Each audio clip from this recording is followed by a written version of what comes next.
সন্তানকে জাগতিক জগতের শিক্ষার পাশে যদি ভগবত শিক্ষা দিতাম, বাবা যা সকালবেলা তোর টিফিন রেডি করে দেই, তুই একটু হাত মুখ ধুয়ে ঠাকুর ঘরে গিয়ে আগে প্রণাম করে আয়। কি বাবা, ছেলে মেয়েদেরকে সাথে করে নিয়ে গিয়ে যদি গীতা পাঠ শুনতে যাইতেন, ভাগবত কথা শুনতে যাইতেন, সন্ধ্যাবেলায় মোটু পাতলু না দেখে টিভির সামনে না থেকে ছেলে মেয়েদেরকে নিয়ে আসেন তুলসী তলায় টেনে নিয়ে একটু হরিনাম করেন, 5 মিনিট একটু গীতা পাঠ করেন। ছেলে মেয়েদেরকে বলো বাবা একটু গীতা পাঠ করো, আমি একটু শুনি। যে সন্তানের মধ্যে ভগবত জ্ঞান একবার জাগ্রত হয়, ওই সন্তান পৃথিবীর সকল কিছু পরিত্যাগ করতে পারবে। ওই সন্তান কোনোদিন পিতা মাতাকে পরিত্যাগ করতে পারবে না।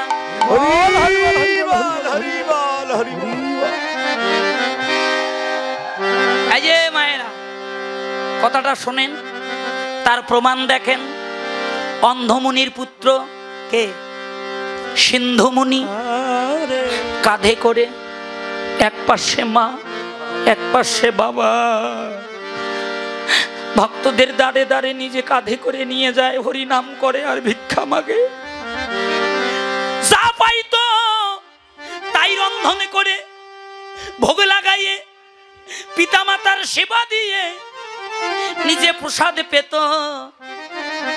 কি পিতৃভক্তি, কি মাতৃভক্তি দেখেন বাবা। ওর পিতৃভক্তি মাতৃভক্তি দেখে বৈকুণ্ঠ থেকে ভগবান রথ নিয়ে এসে বলছে, কি বলছে জানেন? এসো সিন্ধু, আমি তোমাকে বৈকুণ্ঠে নিয়ে যাই। তোমার পিতৃভক্তি মাতৃভক্তিতে আমি সন্তুষ্ট হয়েছি। আরে সিন্ধু বলছে, প্রভু গো, আমি বৈকুণ্ঠ চাই না। আমি যদি বৈকুণ্ঠে যাই, আমার এই বৃদ্ধ মা বাবা জগতে যে আর কেউ থাকবে না। প্রভু রথ থেকে নেমে এসে সিন্ধুকে বুকে জড়িয়ে ধরে কাঁদিছে আর বলছে, সিন্ধু রে, তোর মতো প্রতিটা সন্তানের যদি এমন করে পিতৃভক্তি মাতৃভক্তি থাকতো, তাহলে সবাই আমার চরণ লাভ করত। হরিবল হরিবল।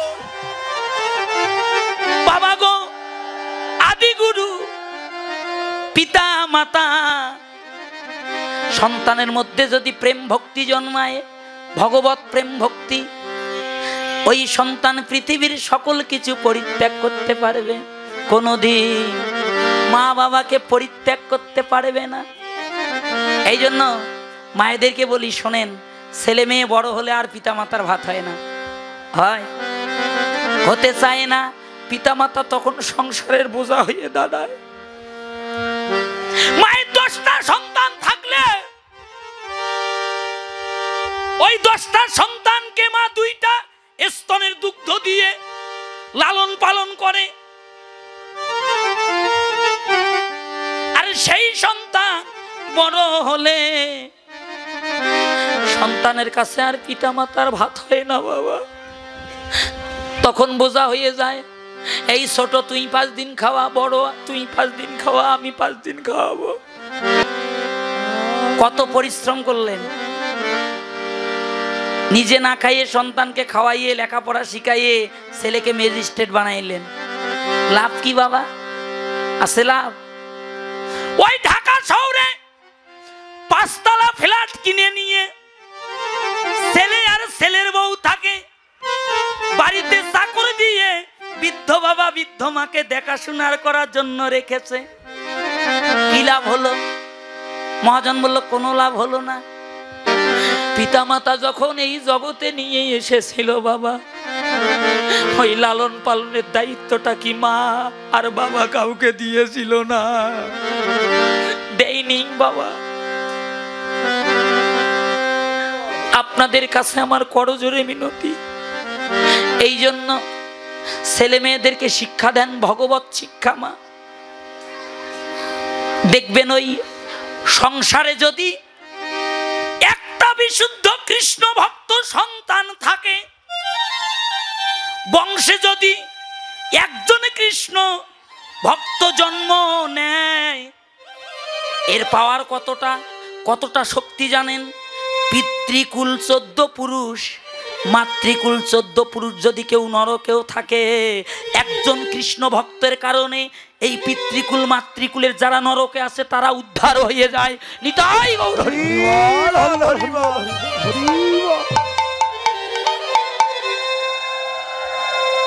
এই যে মা, আজকে এই স্বর্গীয় বাবু পরিতোষ বণিকের মৃত্যুবার্ষিকী উপলক্ষে আজকে এই বৃন্দাবনের আয়োজন করেছে বাবা তার আপনজনরা। দেখেছেন মা কতটা পিতৃভক্তি মাতৃভক্তি। যদি যেতে হয় চাইতে হয় ভগবানের কাছে এই ধন চান, হে ভগবান কিছুই চাই না, শুধু একজন কৃষ্ণ ভক্ত সন্তান দাও যে আমাকে উদ্ধার করতে পারবে। বাবা আপনারা শোনেননি প্রহ্লাদের পিতা হিরণ্যকশিপু উরুর উপরে 9 সন্ধ্যা 9 রাত্রি 9 দিন 9 রাত্রি উরুর উপরে যখন হিরণ্যকশিপুর বুক ছিঁড়ছে প্রাণ নেওয়ার জন্য, ওই ছোট্ট শিশু ভগবানের পাশে বসে কাঁদিছে। ভগবান নৃসিংহদেব বলল, ও প্রহ্লাদ তুমি কাঁদিছ কেন? বলছে প্রভু যার প্রাণ নিচ্ছ সে যদি আমার শত্রু হয় হোক, কিন্তু সে তো আমার পিতা প্রভু, তোমার চরণে ধরে বলি আমার পিতার তুমি মুক্তি দান করো। ভগবান তখন দিব্য দৃষ্টি দিল প্রহ্লাদকে, দেখো এই দিব্য দৃষ্টির দ্বারাই দর্শন করো তোমার পিতার আত্মা আমি বৈকুণ্ঠে নিয়ে যাব। হরি বল হরি বল হরি বল হরি বল। বাবা এই জন্য সাধু সঙ্গ করবেন, এই জন্য ভক্ত সঙ্গ করবেন মা, তাহলে কি হবে? সাধুগুরু বৈষ্ণবের মুখে হরি কথা শুনিতে শুনিতে ভাগবত কথা শুনিতে শুনিতে আত্মশুদ্ধি হবে। আত্মশুদ্ধি হলে কি হবে? হৃদয়ের মলিনতা দূরে যাবে, পাপতাপ দূরে যাবে, হৃদয়ে পবিত্র হয়ে প্রেম ভক্তি জন্মাবে। আর প্রেম আর ভক্তির দ্বারায় একমাত্র ভগবানকে আপন করা যায়। বাবা হরি বল হরি বল হরি বল। হেমশয়ে অতি গোড়া সুমধুর হাসথরা জগৎ জনার নয়নে আনন্দ। গীতকর্তা বৈষ্ণব কবি নবদ্বীপ বিহারী আমার শ্রীমন মহাপ্রভুর বদন দর্শন করে পদ রচনা করছে। হেমশয়ে অতি গোড়া, হেম মানে কি মা? হেম মানে সোনা। সোনা বলছে ও গীতকর্তা বৈষ্ণবে কবি, তুমি আমার সাথে তুলনা করো গৌর সোনার, হেরে যাবে তোমার গৌর সোনা। একবার সোনার দিকে তাকায় আর একবার গৌর সোনার দিকে তাকায়। গীতকর্তা বৈষ্ণব কবি সোনাকে লক্ষ্য করে বলছে, সোনা এই জগতে তোমার কোনো মূল্য নাই। বলছে কেন? বর্তমানে 1 ভরি সোনার দাম কত মা? 1,10,000। শুনে যান, আমার দাম নাই মানে মূল্য নাই মানে। মানুষ যত্ন সহকারে কুড়াই করে, গহনা তৈরি করে আমায় অঙ্গে ধারণ করে। আমি যখন মানুষের অঙ্গে থাকি তখন মানুষের শ্রীবৃদ্ধি হয় না? রূপলাবণ্য বৃদ্ধি হয়। আমার মূল্য নাই মানে। গীতকর্তা বৈষ্ণব কই বলল, সোনা তোমার মূল্য কতদিন জানো? যতদিন এই পঞ্চভৌতিক দেহটা সুন্দর থাকবে ততদিন তোমার মূল্য আছে। যেদিন সোনার অঙ্গ মলিন হয়ে যাবে, যেদিন প্রাণে যাইবার সময় হবে, সারিয়ানা সোনার জিনিস যদি অঙ্গে থাকে দেবে? দেবে বাবা? আপন জনারা বলবে এখনো প্রাণ যায় নাই, তাড়াতাড়ি খুলে নাও। কিন্তু জানো সোনা, কোন ভাগ্যবান ভাগ্যবতী যদি গুরুচরণ আশ্রয় করে আমার গৌর সোনাকে হৃদয়ে ধারণ করিতে পারে, তার এহকাল পরকালের আর ভয় নাই। তার এহকাল পরকাল দুই কালে কৃষ্ণ প্রাপ্তি হয়ে যায়। হরি বল, হরি বল, হরি বল, হরি বল, হরি বল, হরি বল। আমা তাই হেরে গেল সোনা। হেমশয়ে শয়ে মানে হেমশয়ে অতি, অতি মানে অধিক। জাগতিক জগতের সোনার চেয়েও অধিক মূল্যবান সোনা আমার গৌর সোনা। সুমধুর হাসতরা জগৎ জনার নয়নে আনন্দ।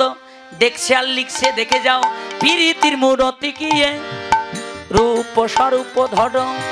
প্রীতির মূরতি গিয়ে রূপ স্বরূপ ধর।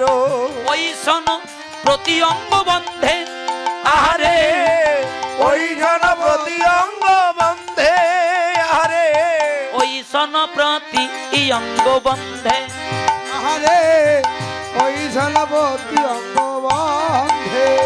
গৌরে প্রীতির মূরতি, প্রীতির মূরতি, প্রীতির মূরতি যেন প্রীতির মূরতি।